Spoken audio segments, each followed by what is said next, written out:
Birmingham. Senator Paterson.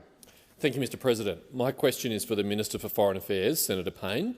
Can the Minister update the Senate on the progress of Australia's evacuation operation in Afghanistan?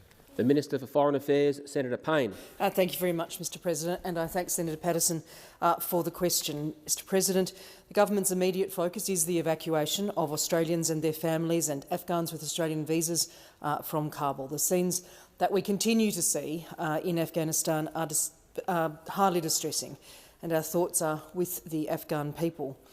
Mr President, the National Security Committee of Cabinet continues to meet every day on this matter. Our officials are working tirelessly on the evacuation, as the Leader of the Government in the Senate has indicated, which is moving hundreds of people from Afghanistan every day. I want to thank those senators and members and advocates who are doing the same thing to support so many people in Afghanistan. In recent days, we have been able to run about 4 flights per 24-hour period. Last night, 5 Australian ADF flights carried approximately 955 people, which brings to approximately 2,650 the total number of people evacuated since the 18th of August, including Australian and New Zealand nationals, visa holders and citizens of other nations with whom we are cooperating. The government reiterates our thanks to the officials involved, including from my Department of Foreign Affairs and Trade, the Australian Defence Force, the Department of Home Affairs.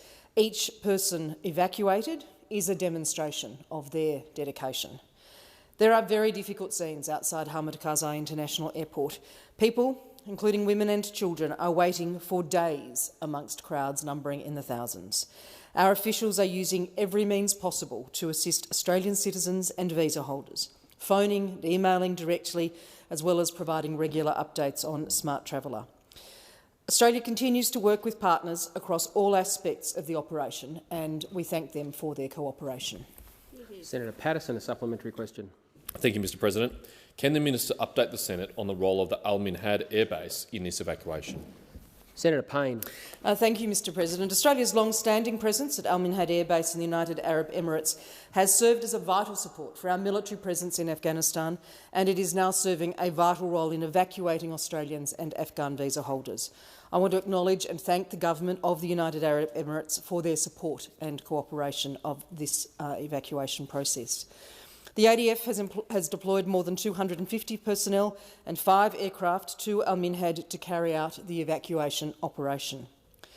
We have put significant plans in place for the health and welfare of evacuees, including the deployment of an AUSMAT team, which is due to arrive today.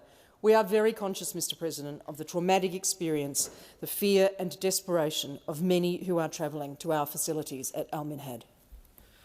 Senator Paterson, a final supplementary question. Thank you, Mr President. Can the Minister update the Senate on the progress of operations to return evacuees to Australia? Senator Payne. Thank you very much. And, Mr President, I thank Senator Paterson again for this question. Al Minhad's capacity has been expanded to accommodate these evacuees ahead of their transfer to Australia.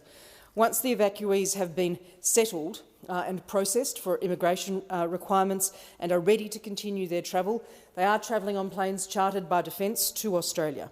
I do want to thank the states and territories that are contributing to Australia's response by receiving evacuees.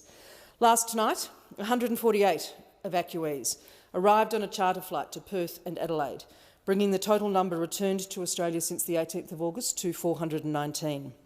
Over the coming days, we will have regular flights into capitals around the country as these Australians and Afghans with Australian visas arrive. Our thoughts are with them as they deal with the trauma of these experiences, and we warmly welcome them to our nation.